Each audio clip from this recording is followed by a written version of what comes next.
Bonjour à tous et bienvenue dans ce premier DigiColloque dédié à la restitution des 3 dernières années d'essais réalisés sur la Digiferme de Saint-Hilaire en Wavre, donc située dans le nord-est sur la ferme expérimentale Arvalis-Lorraine en Meuse.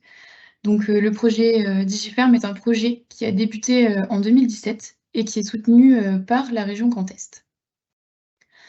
Avant d'aborder les deux thématiques de ce jour, quelques points de contexte pour repréciser le projet de la Digiferme de Saint-Hilaire en Wavre.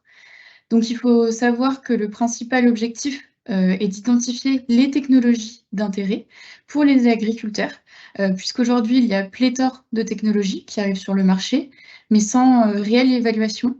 Donc l'objectif de la Digiferme est d'une part de dialoguer avec les industries du numérique, que ce soit des startups ou des entreprises plus importantes, qui sont en phase de recherche et de développement.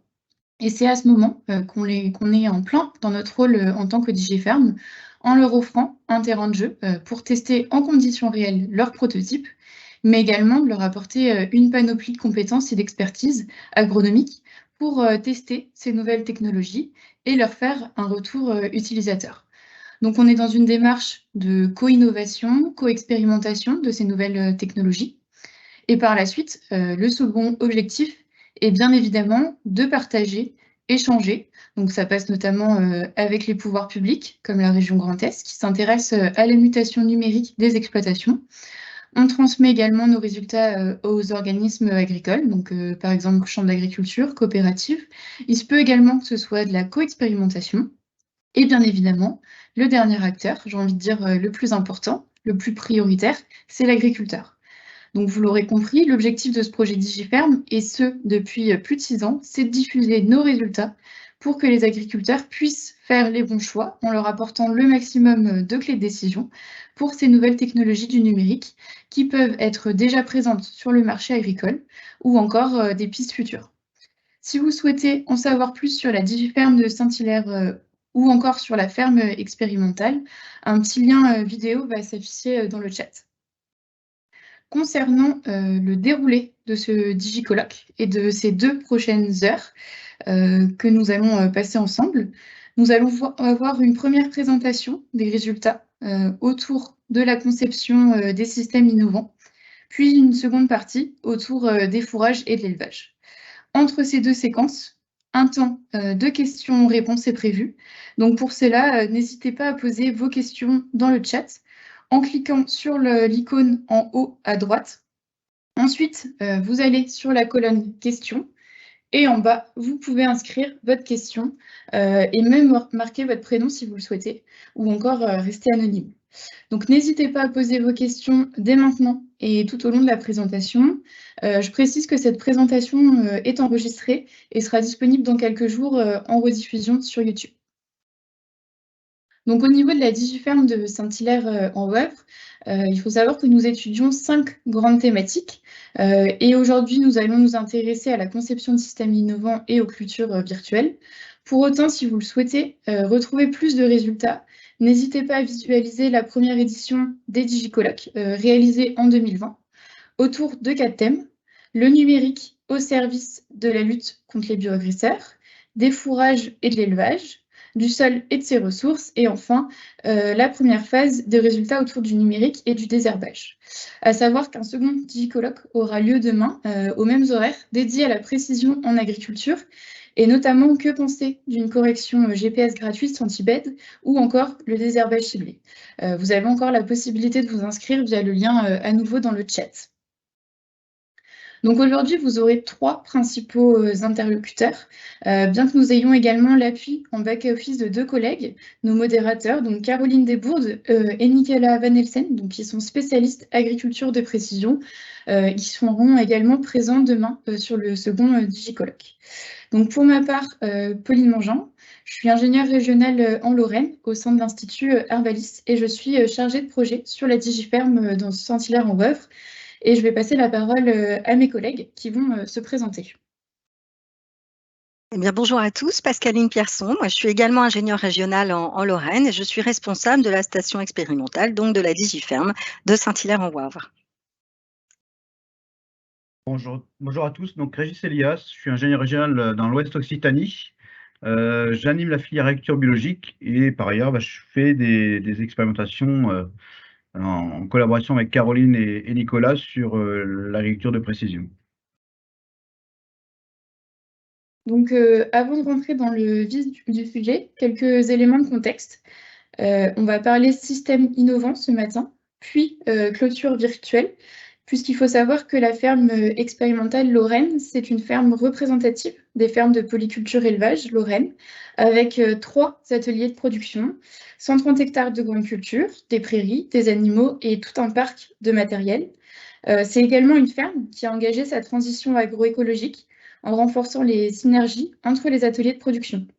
Donc sur ce diagramme, vous pouvez voir les différents leviers mobilisés au niveau de notre système, représentés ici par cette arête de poisson. Bien évidemment, cette liste n'est pas exhaustive, mais en bleu, on aperçoit des nouveaux leviers qui s'ajoutent à notre boîte à outils, par exemple le binage des céréales, la cartographie d'Adventis, et nous allons voir en quoi ces nouvelles technologies ont leur rôle à jouer au service des exploitations, avec à droite les objectifs que l'on cherche à atteindre dans le cadre de nos travaux. Donc, par exemple, s'adapter au changement climatique, maintenir les performances économiques, ou encore faciliter le pilotage de notre exploitation, sans bien évidemment oublier le bien-être de nos animaux. Et c'est justement un des nouveaux leviers, donc la conception de systèmes innovants, permis grâce à une nouvelle technologie que je vous propose d'aborder avec Régis. Merci Pauline. Donc effectivement, je vais vous parler un petit peu de la conception de systèmes innovants permis par l'agriculture numérique, l'agriculture de précision. J'ai essayé qu'on essaye collectivement de développer. Euh, donc quelques éléments de contexte dans un premier temps, à savoir que ce système a d'abord été élaboré et continue de l'être en agriculture biologique, mais l'intérêt de cette pratique dépasse aujourd'hui l'agriculture biologique et s'étend vers d'autres systèmes et on y reviendra. Donc en fait, en agriculture biologique, on a deux principales problématiques que sont la disponibilité en azote qui est rare et chère. Et puis, deuxième point, c'est la gestion des adventices. En l'absence de solutions de synthèse, eh bien, effectivement, les leviers pour gérer les adventices sont extrêmement importants et le numérique peut apporter des solutions comme c'était évoqué juste à présent, par exemple pour le binage à 15 cm d'écartement. Donc pour revenir sur les intrants azotés, effectivement, c'est une rentabilité des engrais azotés qui est de plus en plus difficile, en lien avec le changement de réglementation sur les effluents d'élevage industriel, et puis une offre des engrais en baisse à cause du changement de réglementation, et donc des prix en hausse qui sont aujourd'hui à un niveau tel qu'il est difficile, voire impossible, de les rentabiliser dans les exploitations agricoles en agriculture biologique.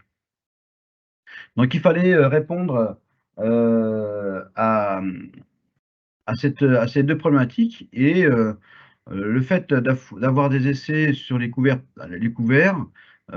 en parallèle des essais sur l'agriculture biologique, ça nous a fait réfléchir sur comment on pouvait peut-être allier les deux et proposer quelque chose de nouveau.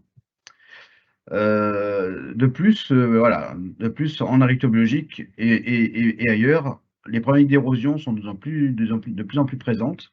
Et donc, apporter des solutions qui permettent d'améliorer la situation dans les parcelles était aussi un point important.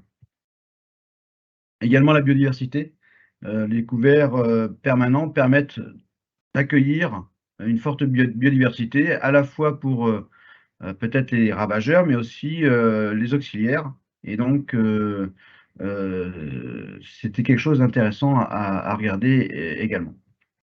Vie du sol, effectivement, en fait, on sait que la réduction du travail du sol permet une amélioration de la vie biologique des sols. Donc, l'idée dans ce concept agronomique n'est pas forcément de supprimer complètement le travail du sol, mais au moins le diminuer fortement pour justement favoriser tous ces leviers qui sont importants en agriculture biologique. Il y a néanmoins un besoin pour sécuriser l'usage des couverts permanents en AB. Et pour moi, le numérique est le moyen de sécuriser cet usage pour se donner un outil de maîtrise des couverts pour éviter la compétition forte sur les cultures qu'on cherche à récolter et à commercialiser. Donc les couverts permanents, c'est une démarche qui intéresse beaucoup d'agriculteurs, mais peu osent le faire, et à juste titre. Pourquoi? Parce qu'on n'a pas de moyens aujourd'hui ou peu de moyens de contrôle des couverts, ou ils sont insatisfaisants. La principale crainte, c'est que le couvert prenne le dessus sur la culture, et c'est souvent le cas en AB en deuxième année, malgré tous les moyens qui sont mis en œuvre par les agriculteurs. Alors ça peut fonctionner, mais ce n'est pas une assurance tout risque. Et puis la crainte aussi, c'est le manque de référence qui ne pousse pas les agriculteurs à se lancer vers ce type de pratique. Donc le concept, peut-être que certains d'entre vous l'ont déjà identifié, c'est en fait, c'est de spatialiser les espèces dans l'espace grâce au numérique. Donc de façon très concrète, c'est de géoréférencer des lignes de référence pour un semis de luzerne qui va nous servir de couvert permanent. Cette luzerne, on va la garder aussi longtemps qu'elle nous apporte les services qu'on attend d'elle. L'idée, c'est de venir intercaler dans les années suivantes une culture d'intérêt, une culture de vente. On va aussi géoréférencer et placer cette culture entre les rangs de la luzerne. Donc l'idée, c'est la luzerne est semée à un écartement de 30 cm et on va intercaler des cultures, soit à 30 cm, soit à 60 cm, c'est-à-dire un rang sur deux de luzerne, pour venir cultiver cette culture d'intérêt. Donc c'est une forme de contrôle trafic farming partiel hein, pour préserver la qualité des sols en dehors des passages de roues qui seront positionnés toujours au même endroit. Une autre façon de présenter le concept, c'est de regarder un petit peu dans le temps comment ça se passe. Donc en fait, on va utiliser le digicode, enfin le numérique, la référence de guidage par GPS RTK pour le semis de la luzerne, ça on l'a déjà dit. On va l'utiliser aussi pour le semis du blé. On va intégrer une culture de blé entre les rangs de luzerne. Donc, on va être à ce niveau aussi. Hein. Dans l'interculture, on va laisser pousser la luzerne. Et cette luzerne, on va la faucher ou la broyer juste après le semis du blé qu'on aura positionné entre les rangs de luzerne. Donc ça, on est au mois de novembre, par là, hein, en bio. Donc la luzerne rentre en repos végétatif tout l'hiver, ce qui permet au blé d'avoir sa période de tallage tout à fait sans compétition. Et au printemps, ben, en fait, la luzerne va essayer de reprendre ses droits, va engager sa croissance, le blé aussi. Néanmoins, la luzerne, c'est une espèce très puissante qui risque fortement de pénaliser la culture de blé. Donc l'idée, c'est de revenir en utilisant à nouveau le guidage par GPS. Donc c'est pour ça que le Pitogo Digiferm, et ça va être de venir faucher la luzerne entre les rangs du blé avec une machine spécifique que je vous présenterai et qui va permettre d'inverser la compétition entre les deux espèces. C'est-à-dire qu'on va faucher la luzerne, pendant ce temps-là, le blé va pousser, et au bout d'un moment, lorsque le blé est suffisamment haut, met la luzerne à l'ombre, et la luzerne est un petit peu en repos ou en stand-by à cause du manque de lumière. Lorsqu'on va récolter le blé, eh bien, en fait, on va redonner de la lumière à la luzerne, et cette luzerne va croître, va capter un certain nombre d'éléments qui sont importants pour nous, qui vont apporter des services aux cultures suivantes. Donc les principaux services, ça va être la couverture du sol en interculture. Comme c'est une légumineuse, on va capter de l'azote pour la culture prochaine. Ça va permettre de stocker du carbone. Ça va permettre de limiter l'érosion. Et puis, c'est aussi un refuge pour la biodiversité dans son ensemble. Donc voilà un petit peu comment ça se passe. Hein. Vous avez dans ce cas-là une ligne de luzerne qui a été, enfin des lignes de luzerne qui ont été espacées de 30 cm, qui ont été géoréférencées, et dans ce cas-là, une culture de tournesol, elle aussi géoréférencée pour l'implantation de la luzerne.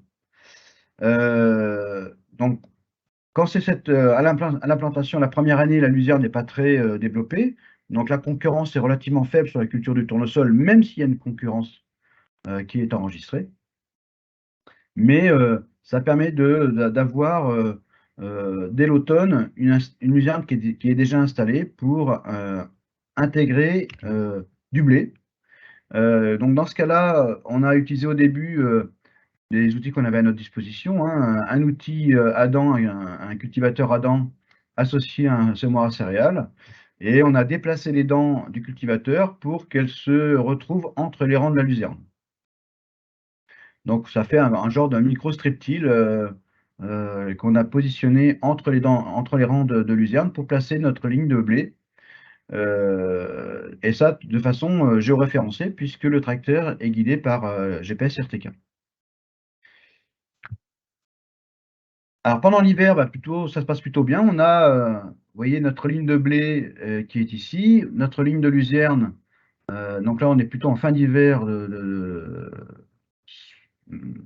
début du printemps. Donc notre blé a plutôt bien talé. Et à un moment donné, la luzerne va croître. Et là, ça va se gâter, dans le sens où, et c'est pour la raison pour laquelle on a misé sur le guidage RTK, tout simplement parce qu'une caméra, à mon sens, n'est pas en capacité de se reconnaître de façon suffisamment fiable pour différencier les lignes de blé des lignes de luzerne. Et donc, on a choisi cette technologie RTK. Alors, on a commencé en 2017 par le bagne, parce qu'on a utilisé ce genre d'outil pour commencer à tailler nos luzernes entre les rangs de blé. On voulait, dans un premier temps, se faire la main manuellement et avoir des références, parce que tout simplement, on n'avait pas d'outils à notre disposition pour faucher la luzerne entre les rangs de blé. Cette machine n'existait pas. Et donc, on a fait avec les moyens du bord. Donc, imaginez-vous des lignes de luzerne tous les 30 cm et tailler les lignes de luzerne rang par rang à 4 pattes. Donc, on a fait ça une campagne. Devant les résultats encourageants, on s'est un petit peu amélioré. On a bricolé un petit motoculteur de jardin avec 2 débroussailleuses électriques et puis un groupe électrogène et une rallonge au bout du champ. Donc, pour nous, c'était déjà le confort. Rendez-vous compte qu'on était à 4 pattes pour faire un rang, et là on était debout pour faire 2 rangs simultanément et 10 fois plus vite. Donc c'était le confort. Voilà un petit peu à quoi ça ressemble lorsqu'on a fait 3 coupes de luzerne avec notre motoculteur. Eh bien, on a le blé qui s'est développé. Alors, il reste quelques tiges de luzerne. Néanmoins, on n'est pas 100% efficace et il y a des moyens peut-être d'améliorer ça, on y reviendra. Mais on a du blé, sachant qu'on a systématiquement réussi avec cette pratique d'avoir du blé à la récolte, parce qu'on a pu inverser la compétition entre la luzerne et la céréale. Donc, les années suivantes, eh bien, on laisse pousser la luzerne dans l'interculture, hein, et on est revenu semer du blé dans la même luzerne, toujours avec notre système de guidage RTK et nos systèmes de cultivateur Adam et de semoir à céréales. Donc l'idée, c'est qu'on vient semer dans notre luzerne et quelques jours après, on vient broyer la luzerne sur l'intégralité de la surface. Donc là, on est début novembre, hein, et l'idée, c'est de forcer la luzerne à passer en repos végétatif par un broyage. Et puis, c'est aussi écarter, enfin redonner de la lumière au sol pour favoriser la germination et la levée du blé. Voilà un petit peu à quoi ça ressemble. Donc, on a des petits outils, hein. Aujourd'hui, on préfère des outils de plus grande largeur, mais l'idée, c'est ça. Entre les lignes de luzerne, là, vous avez une ligne de blé qui est en train de germer et qui va bientôt poindre son dé. Pendant l'hiver, voilà à quoi ça ressemble. Donc, vous avez, on voit bien les pieds de luzerne qui sont dans l'interrang. Là, pour le coup, c'est du blé dur, hein. Mais vous remarquerez qu'à part du blé dur et quelques pieds de luzerne en repos, finalement, il n'y a pas grand-chose. Donc, on a eu un effet important sur la maîtrise des adventices par cette pratique. C'était assez intéressant à regarder. Donc, ça nous a encouragés à continuer dans cette pratique. Donc, il a fallu passer du motoculteur à autre chose. Et donc, on a fait un petit appel au peuple. Et l'entreprise Ecomulch a répondu favorablement à notre demande parce qu'elle avait déjà un outil qui comportait une bonne stratégie, à savoir un porte-outil capable de recevoir plusieurs accessoires. Et dans leur cas, c'était ajouter une corde à leur arc pour cette machine, c'est-à-dire d'intégrer un accessoire type faucheur interligne. Donc, vous voyez, on est passé de la machine, de la tondeuse manuelle à un rang, puis un motoculteur de rang, et aujourd'hui, on est sur une machine qui fait 20 rangs, donc sur 6 mètres de large. Et pour nous, c'est le luxe, parce qu'on arrive à faucher notre luzerne à des débits de chantier intéressants. On est de l'ordre de plusieurs hectares à l'heure, hein. On a des vitesses d'avancement qui sont de l'ordre de 10 km/h. Et on vient maîtriser notre couvert entre les lignes de notre culture. Donc, vous voyez un petit peu en 2019 à quoi ça ressemblait. Donc, vous avez sur votre droite du blé dur, sur votre gauche, sur la photo à gauche de la photo, du blé tendre. Et pour info, voilà, le blé tendre a fait 40 quintaux et le blé dur 31 quintaux de mémoire. Donc, si on se rapproche un tout petit peu, vous voyez qu'il reste de temps en temps des tiges de luzerne. On peut imaginer d'autres façons de récolter la luzerne pour éviter du ver à la récolte, hein. Ça, c'est un risque. Mais en parallèle de ça, certaines techniques de récolte nouvelles se développent, à savoir le fauchage en dénage. Donc, l'idée, c'est de faucher notre blé avec la luzerne. Comme la luzerne, c'est une espèce qui sèche relativement vite, on va laisser sécher la luzerne quelques jours avant de repasser l'andain dans une machine pour séparer le grain de cet andain pour favoriser une récolte propre.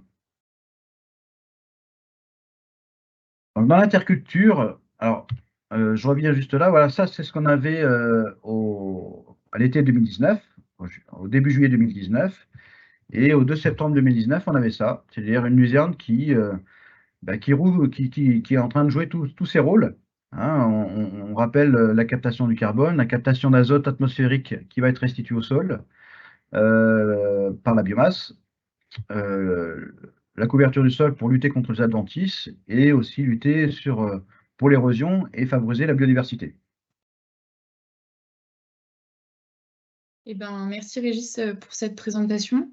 Alors, je ne sais pas ce que vous en pensez, mais de notre côté, nous avons été conquis par l'idée, ce qui nous a donné envie d'essayer sur la digiferme de Saint-Hilaire-en-Woëvre. Alors, je vous l'ai dit en introduction, nous sommes sur une ferme de polyculture-élevage en Lorraine, en système conventionnel, plutôt extensif, mais depuis quelques années, nous devons faire face à une problématique qui est la sécheresse, ce qui impacte directement notre bilan fourrager. Et ça est encore le cas l'année dernière, comme vous le voyez sur cette carte de cumul de pluviométrie, où nous avons moins de 100 mm du 1er juin au 1er septembre sur la Lorraine. Du coup, en cette technologie, nous avons vu un intérêt pour sécuriser des systèmes de culture sur des exploitations type polyculture-élevage, en les rendant plus résilients face à la sécheresse. Du coup, ça nous a amené pas mal de questions. Comment je l'adapte pour équilibrer mon bilan fourrager, quelles espèces je choisis et donc quelles associations seront les plus adaptées. Et bien évidemment, cela à l'échelle de plusieurs années, puisqu'il est nécessaire de se projeter avant de se lancer. Alors, nous ne sommes pas vraiment fixés de limites au niveau de la réflexion. Et au final, nous avons fait le choix pour cette première année d'associer de la prairie temporaire, composée de trèfle violet et de raies gras hybrides à du blé, avec l'idée de conduire en association ces cultures, donc de maîtriser la prairie temporaire tout au long du cycle du blé par 2-3 fauches et de récolter le blé classiquement autour du 15 juillet et ensuite de laisser la prairie se développer jusqu'à mi-septembre pour réaliser une fauche avant le semis de la prochaine culture. D'ailleurs, vous le voyez, lors de la réflexion, il y a vraiment eu cette idée de conserver à la fois des cultures de rente, type colza, blé, mais d'y ajouter des cultures fourragères, type sorgho, maïs. Ce qui fait que sur la Digiferme, nous avons implanté une première parcelle de 4 hectares en 2021, ce qu'on appelle l'observatoire piloté, puisque c'est une parcelle à échelle grandeur nature et également un essai micro-parcelle avec différentes espèces, comme par exemple la luzerne et du lotier. Donc, après cette réflexion plutôt technique, agronomique, pour adapter notre système de culture, évidemment, cela a conduit à une seconde réflexion, j'ai envie de dire plutôt en cascade, concernant l'équipement matériel. Donc, nous avons opté dans un premier temps, nous avons investi dans la machine de gauche, donc une poutre équipée d'éléments de fauche tous les 30 cm sur une largeur de 3 mètres. Sauf que pour entraîner ces tondeuses, cela nécessite une génératrice, donc c'est l'outil en bleu que vous voyez à l'avant du tracteur. À noter qu'elle est entraînée par une prise de force, donc équipement qui a été rajouté au tracteur. Ensuite, pour éviter d'écraser le blé lors des différents passages, nous avons également opté pour l'achat de roues étroites sur notre tracteur. Je ne l'ai pas précisé, mais Régis l'a indiqué, c'est une technologie qui nécessite une précision et une rigueur importante, ce qui nécessite d'être équipé d'un GPS avec précision RTK. Et la première année, en fait, on a opté pour un semis avec le semoir à disposition sur l'exploitation, donc un combiné classique. Sauf que lors de la levée, on a observé des décalages. Or, j'ai envie de dire, le semis, c'est un peu la base, c'est le point initial de cette technique, puisque le couvert va être conservé plusieurs années. Donc, nous avons, dans un second temps, investi dans des éléments semeurs qui viennent se placer sur la poutre à la place des tondeuses. Et enfin, nous avons investi dans une trémie frontale pour les chantiers de semis. Donc, dans notre cas, tout un investissement pour ce nouvel ensemble de machines. Merci Pauline. Donc, je vous propose qu'on passe maintenant sur les conditions de réussite de cette pratique. Finalement, elles sont assez nombreuses. Bien évidemment, un tracteur autoguidé RTK bien paramétré. Je précise que ce n'est pas toujours le cas, alors, y compris pour des outils neufs. Hein, c'est quelque chose qui est bien vérifié. On en a eu la meilleure expérience de notre côté. Mais en tout cas, c'est quelque chose qui est extrêmement important pour bien commencer. Mais néanmoins, ça ne suffit pas. Ça ne suffit pas. Ça demande des outils bien adaptés, bien réglés. En particulier des largeurs d'outils identiques entre le semoir et la faucheuse, parce que on est sur des mêmes passages, même largeur de passage, et donc ça évite d'avoir des passages soit morts, soit des croisements de passages qui sont plus compliqués à gérer. Une construction sérieuse des outils, ça paraît tout bête, mais avoir des semoirs avec des écartements fixes et réguliers entre les éléments, c'est-à-dire qu'il n'y ait pas un élément à 35 et l'autre à 25, ça paraît tout bête, mais ça mérite d'être vérifié. Un centrage et un bridage parfait des outils. Alors pourquoi? Tout simplement parce que si on a un tracteur RTK bien paramétré, très précis, en fait, l'idée c'est de projeter la précision de l'antenne qu'il y a sur le tracteur au sol. Et entre l'antenne du tracteur et le soc ou la faucheuse interligne, en fait, il y a plein d'interférences qui peuvent être nombreuses et qui peuvent mettre à mal la pratique. Et donc, ça demande, pour y arriver, beaucoup de rigueur pour cette projection de précision centimétrique de la coordonnée GPS qu'on a à l'antenne, la projeter au sol. Donc, toutes ces précautions sont essentielles pour y arriver. Bon, bien sûr, une faucheuse interligne. Alors, Ecomulch ou autre, je sais qu'il y a des agriculteurs qui autoconstruisent ce type de machines. Je sais qu'il y a aussi des machines qui sont créées à l'étranger. On verra que ça fait des émules un petit peu à d'autres endroits. D'autres constructeurs que Ecomulch s'intéressent à ce type de machine pour des nouvelles conceptions. J'insisterai jamais assez sur la nécessité d'une très grande rigueur dans les réglages de tous les outils et de l'anticipation. Alors, Pauline l'a rappelé juste avant, hein, c'est ce qui s'est passé un petit peu à Saint-Hilaire. On a voulu faire avec les moyens du bord, ce qui est plutôt une bonne chose, mais très vite, on se rend compte des limites.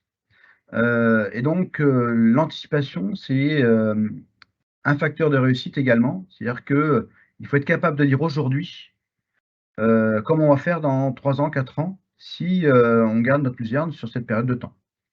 Et donc, si on se plante au départ, il n'y a pas de raison que ça se passe bien par la suite. Donc, la rigueur, c'est quelque chose d'extrêmement important. Je ne le répéterai pas assez. Alors aussi, des choses qu'on a découvert plus récemment, c'est des espèces et des variétés adaptées à cette pratique. Alors je vais vous raconter un petit peu le vécu sur un de nos essais. En fait, comme ça intéresse beaucoup de gens, en particulier l'agriculture de conservation, m'ont contacté en disant c'est super, il faut en faire plus. Et dans la discussion, ils me disaient mais si on veut réduire le nombre de fauchages, il faut intégrer une variété de luzerne qui pousse tardivement au printemps, comme ça, ça laisse le temps au blé de prendre le dessus, ce qui était plutôt une bonne idée. Et donc, on m'a fortement conseillé une variété de luzerne et qui finalement s'est révélée pas adaptée pour la raison suivante, c'est que cette variété est certes plus tardive, plus flamande, hein, sa croissance, sa dormance est plus forte, mais le port végétatif a été inadapté puisque cette variété a un port étalé, donc c'est la variété Luzel, hein, pour ne pas, enfin pour être complètement transparent.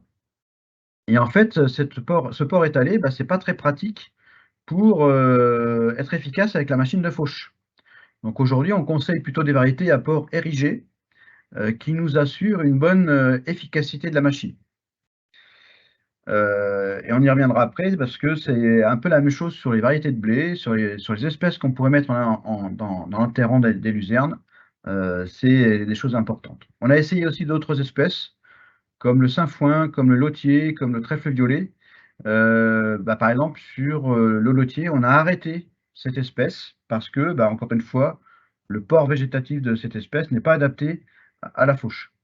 Même si elle rend des services, elle est difficilement contrôlable en culture. Donc, c'est pour nous beaucoup d'expérimentation à prévoir, hein, on a dit, sur le choix des espèces et des variétés. Donc, ça, c'est des choses qui s'engagent. On y reviendra sur des projets qui ont été déposés ou qui sont regardés par d'autres instituts. L'objectif aussi, c'est de rendre possible cette pratique dans les parcelles en pente, tout simplement parce que quand on pense que c'est quand même un moyen formidable de gérer l'érosion, et bah, comme vous le savez, les parcelles en pente sont plus à même à être plus exposées à ce phénomène. Donc si on était en capacité d'avoir une précision RTK suffisante en travers de la pente, on aurait un effet fort sur l'érosion dans des systèmes où le travail du sol est particulièrement intensif, comme en bio. C'est donc pour moi un mariage de raison entre les agroéquipements, hein, le machinisme, le numérique, donc le guidage RTK, et l'agronomie, pour réussir des systèmes agroécologiques et aussi répondre à des enjeux de filière. On parlait tout à l'heure des aspects qualité en lien avec la fertilisation azotée. Aujourd'hui, le prix des engrais est trop excessif pour être rentabilisé dans les systèmes bio, et donc peut-être que c'est un moyen de faire face à cette problématique azote dans les systèmes bio.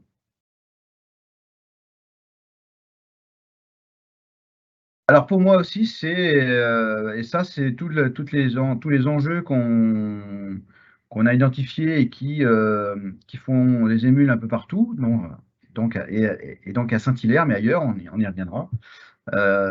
Pour nous, il est envisageable de proposer des systèmes de production très novateurs pour l'agriculture biologique et pas que. 3 petits points. On verra qu'il y a d'autres filières qui s'intéressent aussi à cette pratique et qui expérimentent déjà des choses dans différentes cultures.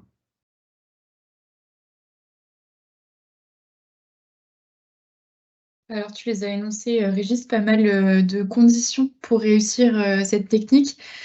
Pour autant, pour être complètement transparent, nous avons rencontré quelques difficultés illustrées via ces photos.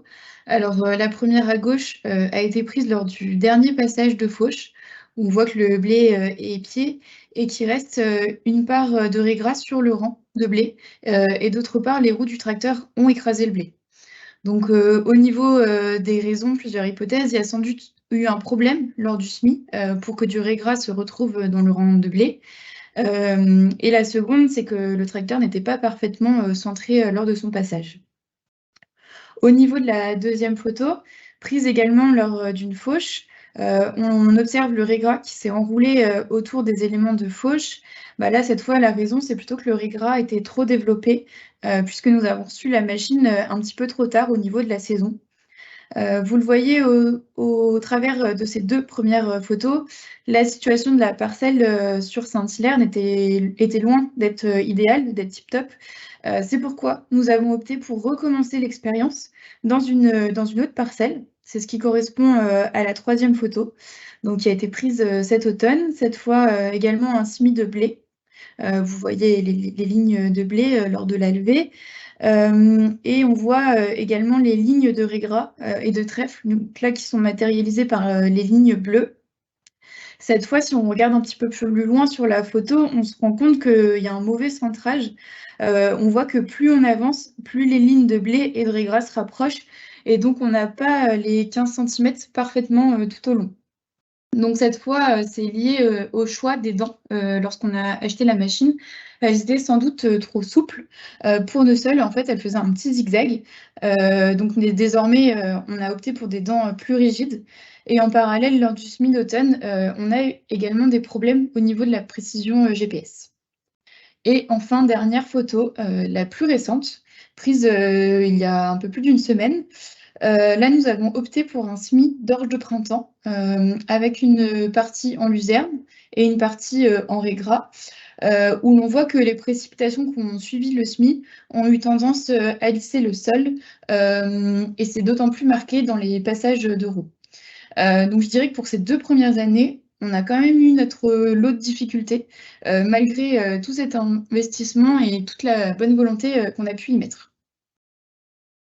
Alors, le DigiColloque porte sur la Digiferme de Saint-Hilaire en WAV, donc je vous propose tout de même de vous présenter quelques résultats, bien que vous aurez compris que la conduite n'a pas été optimale. Donc pour la culture 2022, donc on a réalisé 2 fauches. La première fin avril, donc sans doute un peu trop tard, mais je vous le disais, c'est faute de disponibilité de la machine. Donc au stade de nœud, avec une biomasse de la prairie temporaire de 1,6 tonnes de matière sèche. Je précise que la prairie n'est pas exportée, mais fauchée et laissée au sol. Et deuxième fauche, idem, au stade de grain laiteux. Donc au niveau de la récolte, dans l'observatoire, on a obtenu un rendement du blé de 49 quintaux. Dans la zone en blé pur, conduite classique, donc à 15 cm, le rendement était 79 quintaux. Donc on a une baisse de rendement de l'ordre de 30 quintaux. À noter quand même, je vous l'ai dit, nous avons reçu la machine un peu tard en saison, ce qui fait qu'on a une concurrence qui a été exercée sur le blé.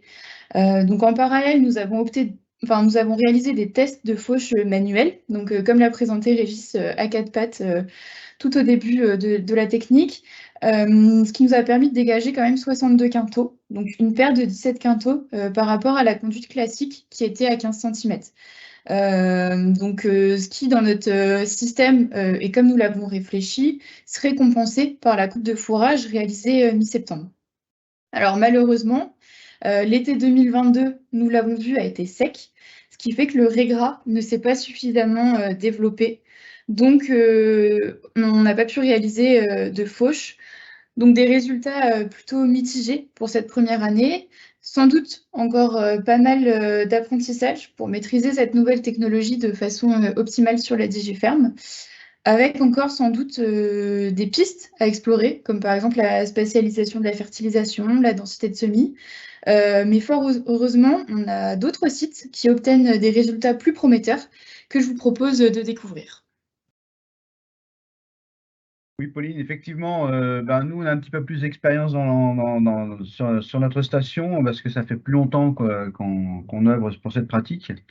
On a aussi essuyé des plâtres, hein, et donc l'idée c'est aussi d'apprendre de nos erreurs et de s'améliorer au fil des années. Mais néanmoins, effectivement, on a quelques résultats encourageants. Donc, par exemple, sur ce qu'on a fait dans le Tarn, hein, dans le sud-ouest, en fait, on a, depuis 2016, donc on fait cette expérimentation. J'ai repris quelques résultats sur une même luzerne, donc, qui a été semée en 2016 dans du tournesol. Donc, le tournesol, donc on est en agriculture biologique, hein, je me permets de préciser, on est en agriculture bio. Le tournesol a fait 12 quintaux par hectare, donc on a bien noté qu'il y avait une petite compétition de la luzerne qui avait été semée en même temps dans le tournesol. On a semé du blé à l'automne 2016 pour le récolter en 2017, où on a fait 14 quintaux par hectare à 12% de protéines, en ayant fait 2 fauchages dans l'interligne. Donc c'est encore une fois inférieur au rendement qu'on aurait fait en bio, en pur, sans luzerne. On a remis du blé ensuite, on a fait blé sur blé. Donc, cette fois-ci, on a fait 3 fauchages. On a fait 27 quintaux par hectare à 14% de protéines. Donc, tout ça, c'est sans fertilisation organique complémentaire. C'est simplement l'effet restitution de la luzerne. Donc, comme on a fait beaucoup de biomasse à l'automne 2017 qu'on a restitué au sol, en fait, on a plus de contributions azotées pour la campagne 2018. Et dans ce cas-là, on a fait un rendement supérieur à ce qu'on aurait fait en blé bio dans le même secteur, y compris avec une fertilisation azotée organique. On a réitéré l'opération en 2019, donc on a fait 3 blés de suite. Et donc on a cette fois-ci encore une fois restitué beaucoup de biomasse dans l'interculture. Et cette fois-ci, le rendement obtenu en blé tendre, c'était 40 quintaux par hectare, à 11,2% de protéines. Et en parallèle, on avait fait du blé dur. On a fait 31 quintaux par hectare à 13,3% de protéines. Tout ça avec 2 fauchages. Donc vous remarquerez que les tenants en protéines sont systématiquement supérieurs à l'objectif de commercialisation. Et c'est assez intéressant parce que l'impact du prix de vente en bio en lien avec la teneur en protéines est très fort. Retenez que pendant pas mal d'années, on avait un écart de rendement entre un blé fourragé et un blé panifiable de l'ordre de 80 à 100 euros par tonne. Donc, si on regarde un petit peu l'azote qui a été capté par le blé, en fait, vous voyez qu'on voit une progression. Donc, 73 unités la première année, 165 la deuxième et près de 200 la troisième année.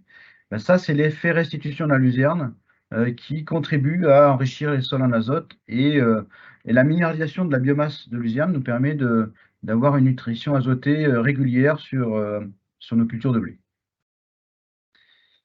Donc maintenant, si on regarde un petit peu qu'est-ce qu'on peut faire de tout ça, en fait, finalement, on va avoir une petite courbe de dynamique de l'azote qui va un peu crescendo d'année en année, au fur et à mesure qu'on restitue cette biomasse au sol. Parce que je vous rappelle que nous, notre objectif, c'est pas d'exploiter la luzerne comme fourrage, mais bien en couvert et de restituer au sol. On aura un pic de minéralisation de l'azote lorsqu'on va détruire la luzerne, lorsqu'on aura jugé que les services rendus ne sont plus suffisants. Et donc, l'idée, c'est d'intégrer des cultures, peut-être à l'inverse de notre raisonnement d'agronome habituel, où on commence par des cultures fortement exigeantes en azote, et au fil des années, on va mettre des cultures de moins en moins exigeantes en azote. Et bien là, c'est un petit peu le contraire, parce que comme l'effet de la luzerne va être croissant d'année en année, mais on va commencer par des cultures faiblement exigeantes pour aller vers des cultures de plus en plus exigeantes, pour essayer de bénéficier de cet apport d'azote par la luzerne. Et puis au moment où on va détruire la luzerne, lorsqu'elle aura arrêté son service, où son service ne sera pas plus suffisant, on va avoir un regain de minéralisation d'azote dans le sol. Et donc là, on va pouvoir intégrer des cultures d'été, par exemple, exigeantes en azote, comme du maïs grain, du maïs doux, du sorgho, ou du blé dur, qui est aussi une culture fortement exigeante, ou du colza, par exemple. Et puis, l'idée, c'est que cette luzerne, pour qu'on puisse revenir un jour avec de la luzerne, il faut un temps d'absence de luzerne. Et donc, on va remettre une rotation assez classique après le retournement de cette luzerne. pour pouvoir revenir plus facilement, plusieurs années après, à nouveau avec une luzerne dans les rotations. Donc voilà quelques compléments, sur ce qu'on fait. En fait, comme on sème notre luzerne, à un écartement, de 30 centimètres, eh bien, on est en capacité de venir biner notre luzerne pour l'aider à, prendre le dessus sur les adventices.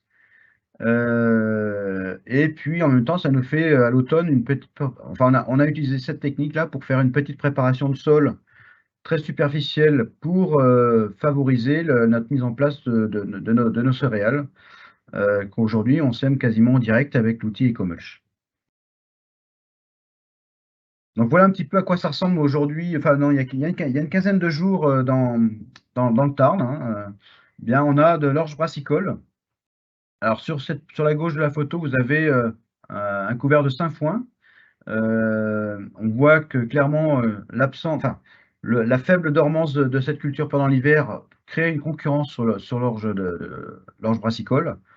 En revanche, on a, cette variété Galaxy là. Bon, vous remarquerez que les rangs sont parfaitement centrés sur toute la longueur et sur tous les écartements, tous les passages de semoir. Et la bonne dormance de cette variété, en fait, a laissé, la place à l'orge brassicole qui s'est développée normalement avec un bon talage.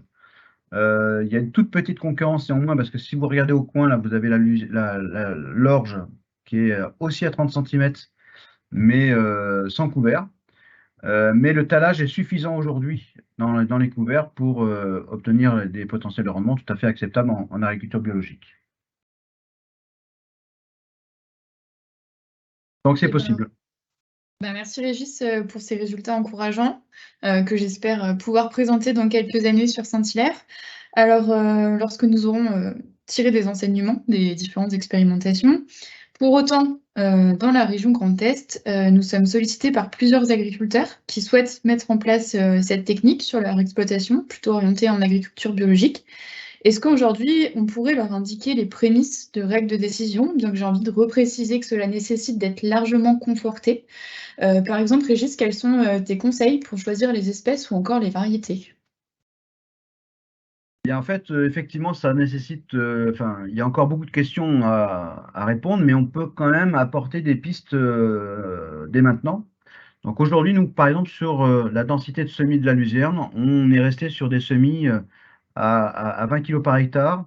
Peut-être qu'on pourrait baisser un petit peu, mais bon, nous, on est parti là-dessus. Voilà, je vous raconte ce qu'on a fait. Le choix des espèces aussi, ça serait à regarder, mais bon, je vous ai dit qu'on avait arrêté le lotier, mais il y a des choses qu'on peut regarder sur le sainfoin, sur le trèfle violet. Pour l'implantation du couvert, en fait, moi j'ai envie de dire, selon les régions, on sait à quelle période on réussit le mieux l'implantation des couverts. Donc, ça peut être au printemps sous couvert d'une culture d'été ou d'hiver. Certains, on se met de la luzerne entre les lignes de blé. Donc ça, c'est quelque chose qui est possible. Nous, dans le sud, on a plutôt préféré semer notre luzerne au printemps dans une culture d'été pour éviter la compétition. Privilégier des semoirs classiques parce qu'il n'y a pas besoin d'utiliser des semoirs monograines pour faire ça. Donc ça, c'est pas un problème. Par contre, utiliser la même largeur de semoir pour implanter la culture principale et la même largeur de machine de fauche interligne. Ça, c'est essentiel. Et puis être très, très, très, très vigilant sur le guidage RTK. Donc bien être sûr qu'il soit précis, mais aussi pour centrer le semis du couvert entre les rangs de la culture ou l'inverse. Et donc, c'est comment on projette cette référence GPS qu'on a de façon précise au niveau de l'antenne, comment on projette cette référence au niveau de la graine ou au niveau de la culture ou de la plante qu'on cherche à maîtriser ou à semer. Donc ça, c'est essentiel. Et puis nous, on est parti sur des écartements de 30 centimètres. Je sais qu'en agriculture biologique, on peut écarter les rangs jusqu'à 30-35 centimètres sans perte de rendement, jusqu'à des potentiels de 60 quintaux environ. Au-delà de potentiels à 60 quintaux, on sait que ces écartements à 30 centimètres peuvent induire des pertes de rendement de trop forts écartements.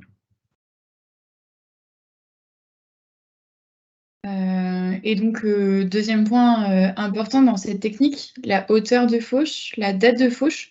On l'a vu sur les photos, lorsque le passage de fauche n'est pas réalisé à la période optimale pour de multiples raisons d'ailleurs, hein.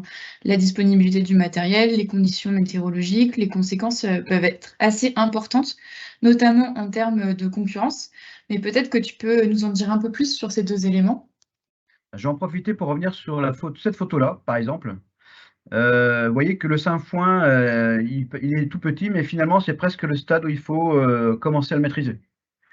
Donc, très concrètement, nous, on va faucher nos luzernes demain. On mettra une petite vidéo en ligne, je pense. Mais la maîtrise du couvert doit se faire très très tôt parce que la compétition avec la culture de rente est très précoce. Et donc, la fauche, on doit faucher de toute petite biomasse pour laisser le temps à la culture, comme là, dans ce cas-là, de l'orge brassicole, prendre le dessus sur la luzerne. Si on laisse la place à la luzerne, la compétition arrive très très vite. Donc l'objectif, c'est de maximiser la production de biomasse pour concurrencer les adventices dans l'interculture, hein, et apporter de l'azote, ça on l'a vu. La règle pour faucher, donc c'est effectivement des fauches très très précoces, ça on vient de le voir. Et puis en fait, la règle qu'on se donne aujourd'hui, c'est dès que le couvert arrive à la même hauteur que la culture principale, ça déclenche la fauche. Donc c'est des fauchages qui sont espacés de 15, environ une quinzaine de jours au début du printemps, lorsque les couverts repartent. Et comme la céréale va monter, eh bien, donc souvent c'est les fauchages jusqu'au stade de nœud de la culture de rente, pour lui laisser le temps de prendre le dessus, de capter plus de lumière que la luzerne et forcer la luzerne à rester en dessous.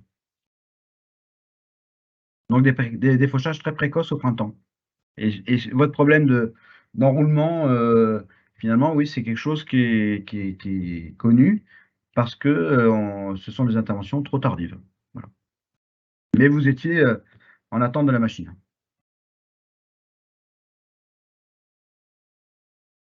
Donc voilà quelques éléments de conclusion, donc quelques résultats en AB prometteurs, hein. Je rappelle que c'est une mise en œuvre très complexe. C'est pas encore du plug and play pour faire ces systèmes, mais peut-être qu'en y travaillant, on va y arriver.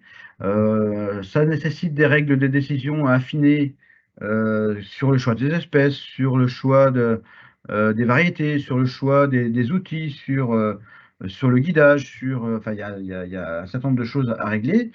Je pense qu'aujourd'hui, nos plus gros problèmes, c'est plus d'ordre mécanique numérique que agronomique. On sait déjà y faire.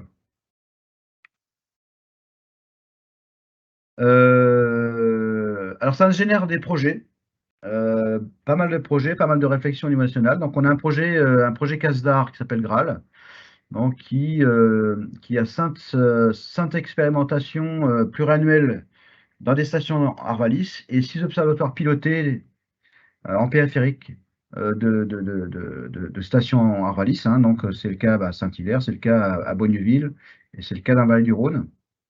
Un projet multipartenarial avec l'INRAE, l'ISARA, la coopérative Oxiane, la station d'expérimentation Syndex Innov et 3 chambres d'agriculture. Ça génère aussi beaucoup de projets. Donc je viens de vous parler du projet Graal, mais il y a aussi un projet qui s'appelle Couvir, un projet CASDAR, non pas un projet CASDAR, pardon, un projet région Pays de Loire, avec l'ITEPMAI qui fait exactement la même chose, mais sur des plantes médicinales et aromatiques. Il y a un projet qui a été déposé récemment et qui est en cours d'inspection, enfin de validation, qui s'appelle Bibi So Cool, donc avec l'INRAE en porteur de projet, Arvalis, RAGT. Donc l'idée, c'est de faire la sélection de variétés de luzerne adaptées à cette pratique, et en parallèle de la sélection de variétés de blé dur adaptées à cette pratique. Donc, je vous ai dit que ça générait aussi beaucoup de contacts, hein. On a des contacts avec l'INRAE de Dijon sur les adventices, sur la fertilité biologique avec l'INRAE de Clermont-Ferrand, la sélection de variétés adaptées, donc avec l'INRAE de Montpellier sur le blé dur, l'INRAE de Lusignan sur les variétés de luzerne, et puis des contacts à l'international avec, par exemple, le centre de recherche Wallon en Belgique. J'ai eu le plaisir d'accueillir une équipe de Brésiliens l'été dernier. Je sais qu'il y a des travaux en Angleterre. Je sais que des Québécois réfléchissent aussi à ce genre de pratique. Donc voilà, c'est une technique qui fait son petit bonhomme de chemin, qui fait le buzz peut-être, mais qui reste néanmoins délicate à mettre en œuvre. Et puis dernière diapo, on a une petite page Facebook, et pour vous montrer un petit peu l'étendue de la projection de cette pratique à travers le monde, en fait, on a une petite page Facebook auquel vous pouvez vous abonner, hein, vous avez le lien dans la diapo. Et en fait, on a des abonnés dans 33 pays du monde. Et quand vous regardez la carte, c'est un petit peu aux quatre coins de la planète, sur tous les continents. Vous avez des abonnés, alors ça se voit pas très bien, mais vous avez au Japon, vous avez au Vietnam, vous avez au Canada, il y en a pas mal, l'Afrique, l'Australie, l'Amérique du Sud. Voilà, c'est quelque chose qui interpelle pas mal de gens et qui doit laisser, je pense, des idées à droite à gauche et des expérimentations à mettre en place.